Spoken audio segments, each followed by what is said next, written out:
Hi everyone, welcome back to my channel. My name is पुरुषोत्तम कुमार। आज के इस special episode में मैं 20 जुलाई 2020 के द हिंदू न्यूज़पेपर के एडिटोरियल का एनालिसिस करूंगा। ये बहुत ही इम्पॉर्टेंट एपिसोड है क्योंकि इस एपिसोड में काफ़ी कुछ आपको सीखने को मिलेंगे। काफ़ी इम्पॉर्टेंट टॉपिक्स है आज इसमें अच्छे वर्ड्स एंड ग्रामर भी आपको सीखने को मिलेंगे। Before I move on, I request those new viewers जिन्होंने मेरे चैनल को अभी तक सब्सक्राइब नहीं किए हैं, प्लीज़ इसे फटाफट सब्सक्राइब करें और बेल आइकन को दबाना बिल्कुल भी ना भूलें ताकि आने वाले वीडियोज़ की नोटिफिकेशन आप तक मिलती रहे। चलिए इस एपिसोड की एडिटोरियल के एनालिसिस करते हैं। सबसे पहले हेडलाइंस देख लेते हैं। Ferric victory. फेरिक का मतलब होता है नुकसान कारक एंड विक्ट्री का मतलब होता है जीत, यानी कि ऐसी जीत जिससे काफ़ी नुकसान हुई हो। दैट्स क्लियर, यानी कि नुकसान कारक जीत। अब देखिए, the reduced majority is an opportunity, यानी कि ये जो मेजॉरिटी जो कम रही है या जो कम हो चुकी है, मेजॉरिटी यहाँ पर एक नाउन है, उसके पहले पार्टिसिपल फॉर्म लगाया गया है वर्ब का, जो यहाँ पर एडजेक्टिव का काम कर रहा है। ठीक है, यानी कि जो मेजॉरिटी कम हो चुकी है इज एन अपॉर्चुनिटी, वह एक अवसर है फॉर सिंगापुर, किसके लिए?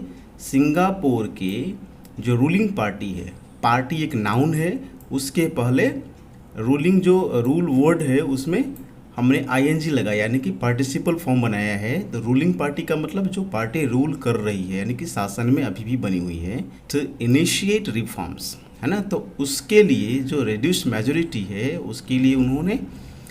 उसके लिए उसे एक अवसर मिला है कि वो कोशिश करे, इनिशिएट करे मतलब कोशिश करे, शुरुआत करे रिफॉर्म्स का, बदलाव का।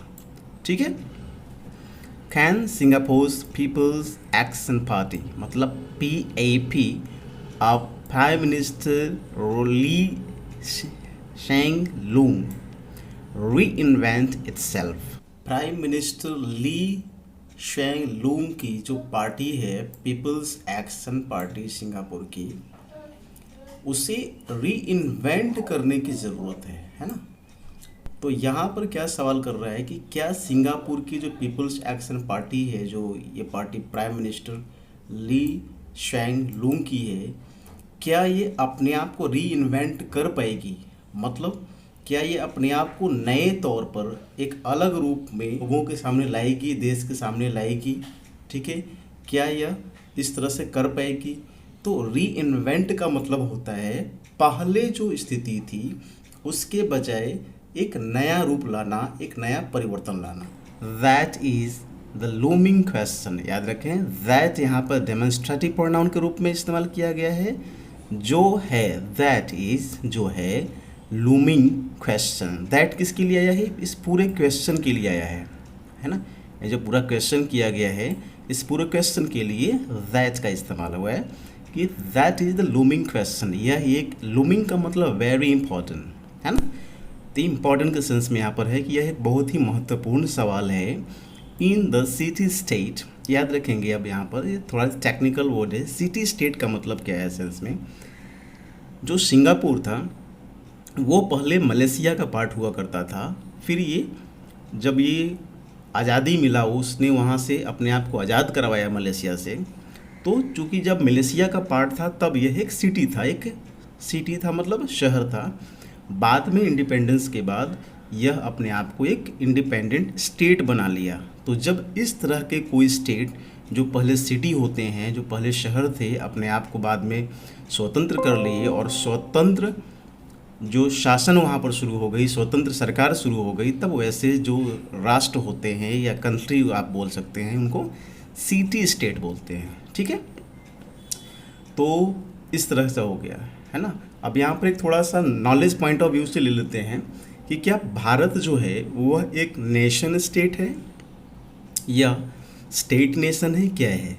याद रखेंगे, नेशन स्टेट का कॉन्सेप्ट ये है कि वह राष्ट्र जिसकी एक संस्कृति हो, एक भाषा हो, एक रहन सहन हो, उसको नेशन स्टेट की दर्जा दी जाती है।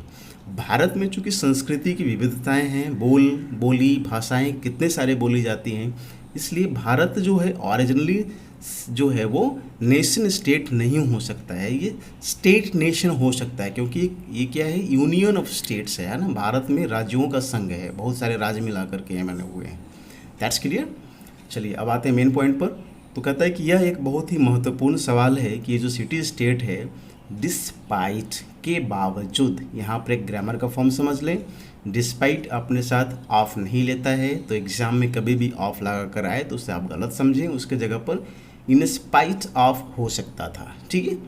Despite it's winning a super majority, है ना, मतलब एक बहुत बड़ी मेजोरिटी विन करने के बावजूद in the general elections on July 10, जो 10 जुलाई को एक सामान्य इलेक्शन जो हुई, एज द लीडरशिप के तौर पर हैज़ सेट इन मोशन, तो उसने क्या किया था, एक प्रस्ताव लाया था। सेट इन का मतलब शुरुआत करना होता है, ठीक है, तो एक प्रस्ताव लाया था। मोशन का मतलब प्रस्ताव होता है, जो आप प्रपोजल लाते हैं। अ सक्सेशन प्लान, सक्सेशन वर्ड को पहले समझ लें, सक्सीड से बना सक्सेशन, यानी कि जो बाद में आता है। जैसे सपोज कीजिए किसी व्यक्ति के जाने के बाद, जैसे कोई पिता है तो पिता की मृत्यु के बाद जो भी उसके बाद वहाँ पर शासन करेगा, उसकी संपत्ति को देख रेख करेगा, वो क्या हो जाएगा, उसका उत्तराधिकारी हो जाएगा। यानी कि जो उत्तरोत्तर प्लान है, योजना है, उसकी बात कर रहा है, उसके लिए उसने शुरुआत की। द पाप, ये जो पार्टी है, विच रिलेटिव प्रोनाउन के रूप में यूज हो रहा है, किसके लिए आया, इसके लिए, है ना, पैप के लिए। तो कहता है कि the PAP which has been the face of Singapore, जो सिंगापुर का चेहरा रहा है, सिंगापुर मैनेज्ड डेमोक्रेसी। अब इस टेक्निकल वर्ड को समझ लें। मैनेज्ड डेमोक्रेसी का मतलब डेमोक्रेसी तो नहीं है, लेकिन एक व्यक्ति है जो शासन कर रहा है, लेकिन वो एज ए डेमोक्रेसी ही चला रहा है, ठीक है। भले ही इलेक्शन होती है, लेकिन व्यक्ति वही जीतता है, वही चला रहा है देश को। तो सिंगापुर में 1965 से एक मैनेज डेमोक्रेसी चल रही थी, ठीक है, secured but A ferric victory, है ना। ये जो पाप पार्टी है उसने जीत तो हासिल की, लेकिन फेरिक विक्ट्री है, यानी कि ऐसी विक्ट्री है इसे जीत प्राप्त करने के लिए काफ़ी नुकसान भी सहना पड़ा है। इन द स्नैप बैलेट, जो बैलेट पेपर से ये इलेक्शन हुई उसमें, ठीक है। The party polled 61% of the vote, इस पार्टी को 61% वोट मिला। विच, जो, तो विच यहाँ पर किसके लिए आ रहा है, ये जो पोल हुआ है ना, 61% ऑफ जब वोट हुआ उसके लिए, तो ये है यहाँ पर भी विच रिलेटिव प्रोनाउन के इस रूप में इस्तेमाल हो रहा है। ट्रांसलेट्स इनटू, याद रखेंगे, ट्रांसलेट इनटू का मतलब होता है जब पहले कुछ होता है और उसकी वजह से कोई नया चीज़ आया हो। जैसे 61% वोट को अगर ट्रांसलेट करें, यानी कि सीट में काउंट करें, तो ये 83% हुआ, है ना, यानी कि ये 61% के ट्रांसलेशन एक 83% सीट में हुआ, ठीक है। तो ये 83% सीट इन्होंने जीता आउट ऑफ 93 कंटेस्टेड, यानी कि 93 जब कंटेस्ट इन्होंने किया उसमें से 83 सीट्स जीते, यानी कि क्या हो गया, ये सुपर मेजॉरिटी हो गया, ठीक है। अब चलते हैं आगे। दैट इज़ वे बिलो मतलब बिल्कुल नीचे है, द 69.9% इट ऑब्टेन्ड इन 2015। 2015 में जो वोट इसको मिला था, कितना का, 69.9% का, उसका काफ़ी नीचे है इस बार का जो पोलिंग हुआ, उसको कितना मिला, 61%, ठीक है। तो दैट इज़, यहाँ पर दैट क्या है, यह एक डेमोन्स्ट्रेटिव प्रोनाउन के रूप में है, जो आपको ऊपर भी बताया गया था, ठीक है।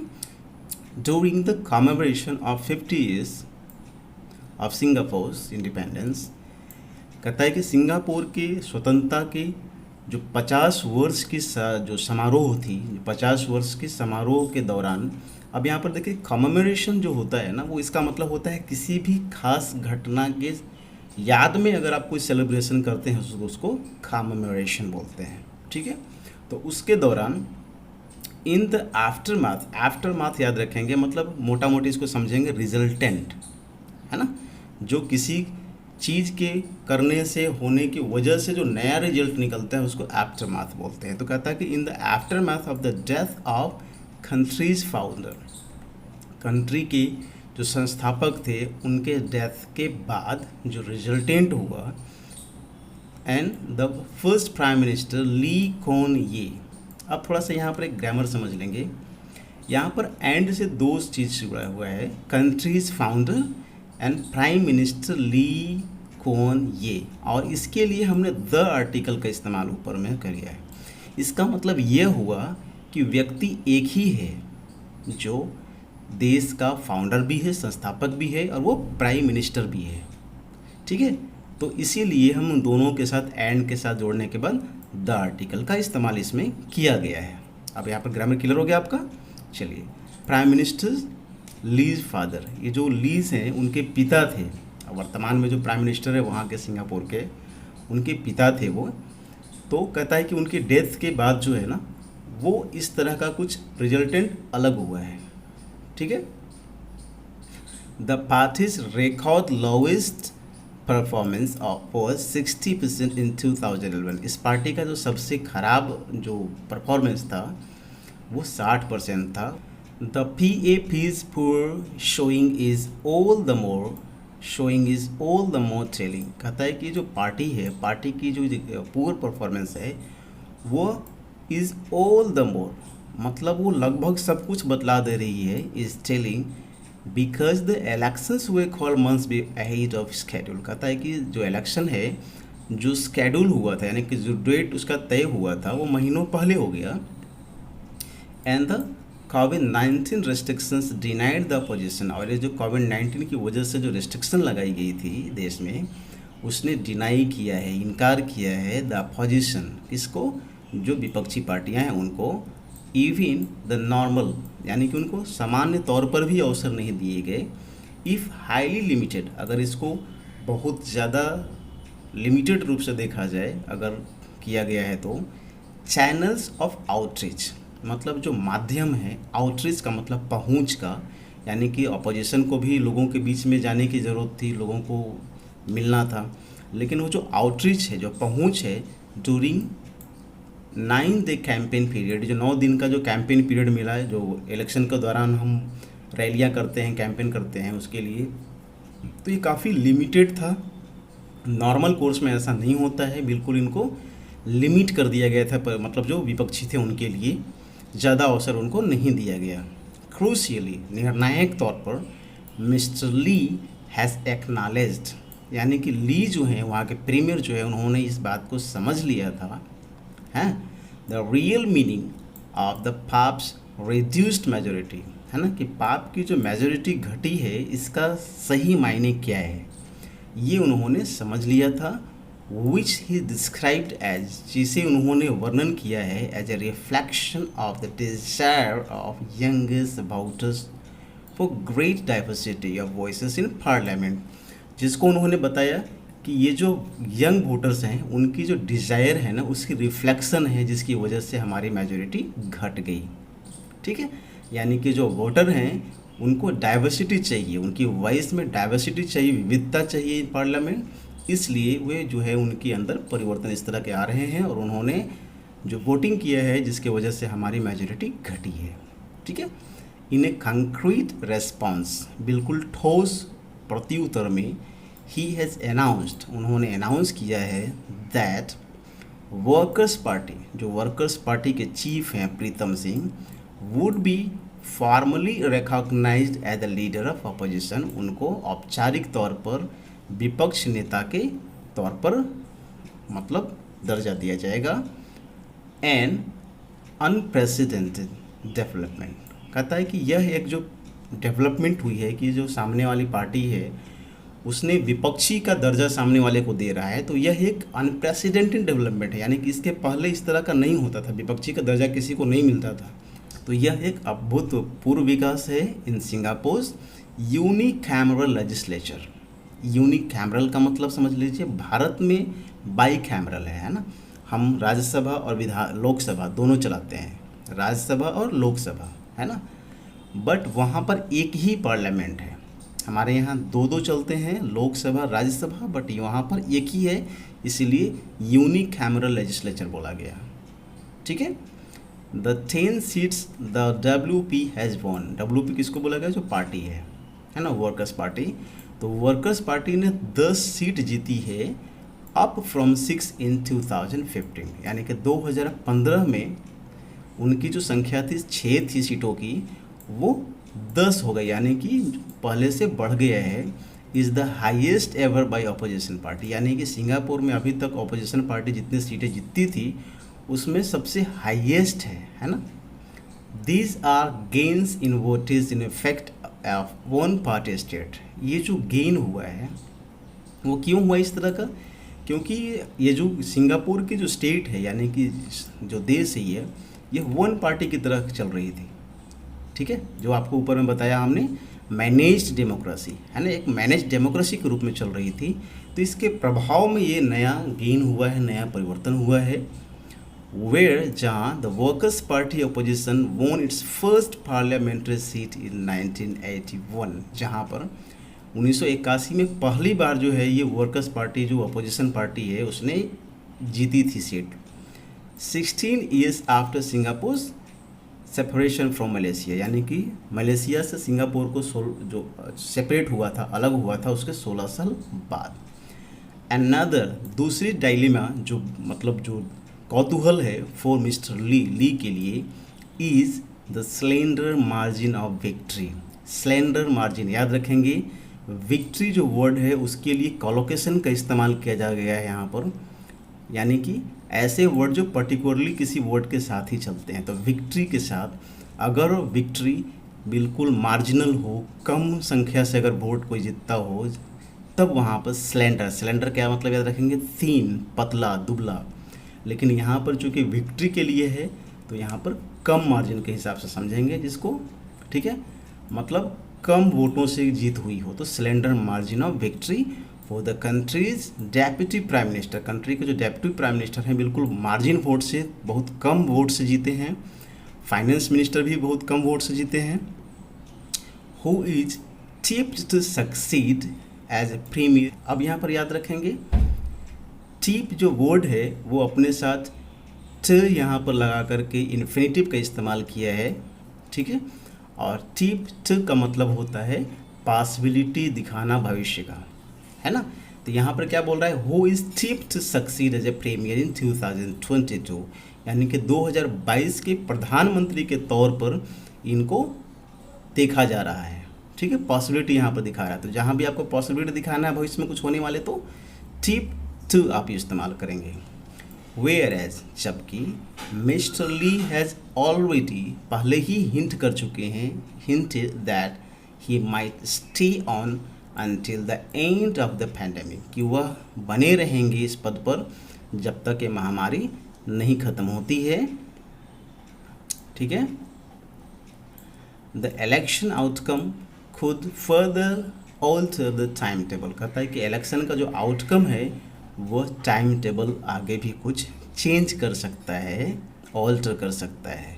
ही हैज़ टू, अब यहाँ पर ये जब स्ट्रांगली किसी चीज़ को करवाने के सेंस में मैंडेटरली अगर देखा जाए तो वहाँ पर हैज़ टू का इस्तेमाल होता है।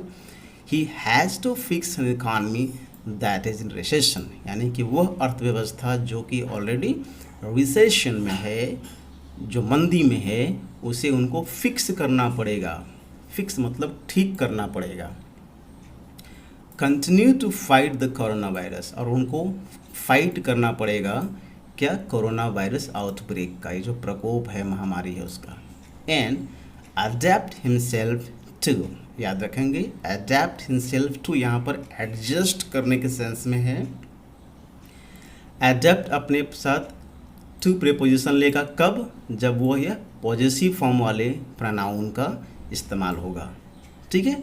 लेकिन अगर प्रोनाउन इस पॉजेसिव वाले के बिना यूज होता है तो अडेप्ट जो है वह अपने साथ फोर प्रीपोजिशन ले सकता है।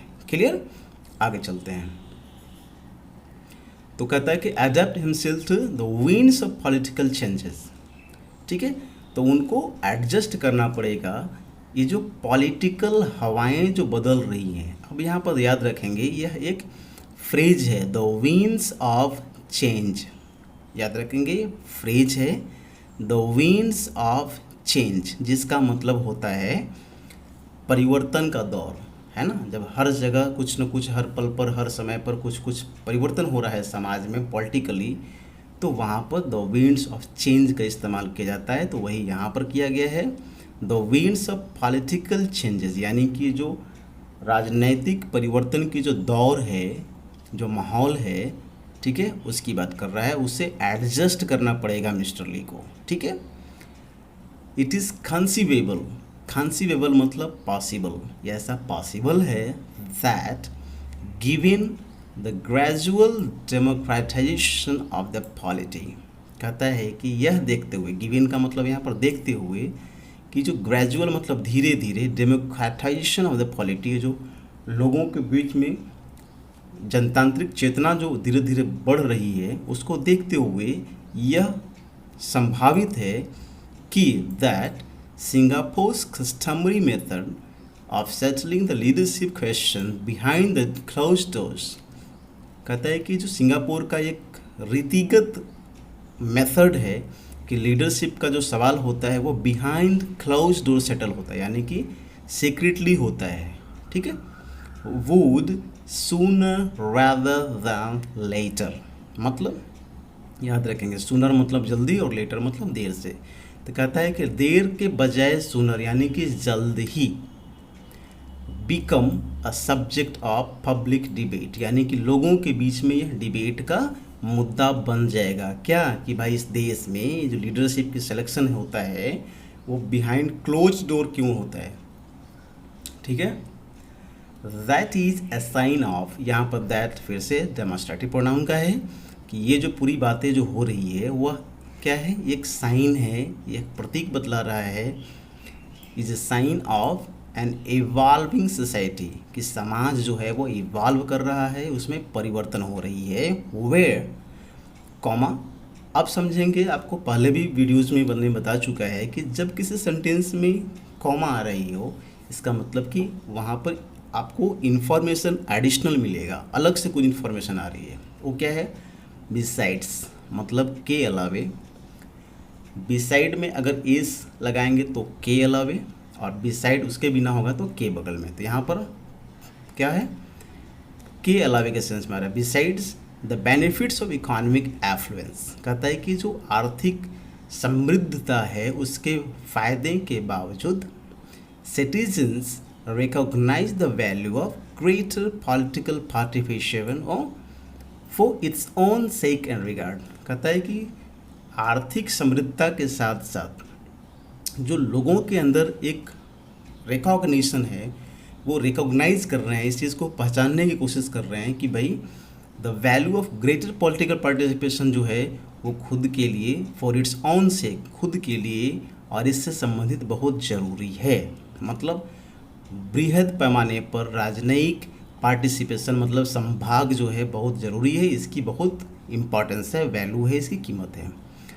रेस्पेक्ट फॉर डिसेंटिंग ओपिनियन, ठीक है, एज अ नेसेसरी कंकॉमिटेंट, कहते हैं कि उनके अंदर ये भी एक चीज़ आ रही है कि डिसेंट ओपिनियन की जो है वो कंकॉमिटेंट होना बहुत ज़रूरी है। अब समझिए, कंकॉमिटेंट का मतलब होता है जहाँ पर पॉजिटिव और नेगेटिव दो चीज़ें एक साथ चल सकें, जैसे विरोध और सपोर्ट दोनों तरह की आवाज़ें एक साथ रह सकें, जैसे सपोर्ट करने वाले लोग भी और विरोध करने वाले लोग भी एक समाज में रह सकें, तो वैसे जो सहअस्तित्व होती है उसको इंग्लिश में कंकॉमिटेंट बोलते हैं, ठीक है। तो ये बोल रहा है कि डिसेंट का मतलब विरोध करना, तो विरोध करने वाले जो ओपिनियन है वह भी वहाँ पर मतलब सहअस्तित्व में रह सके, उसकी आवश्यकता है, ये लोग समझ रहे हैं, ठीक है।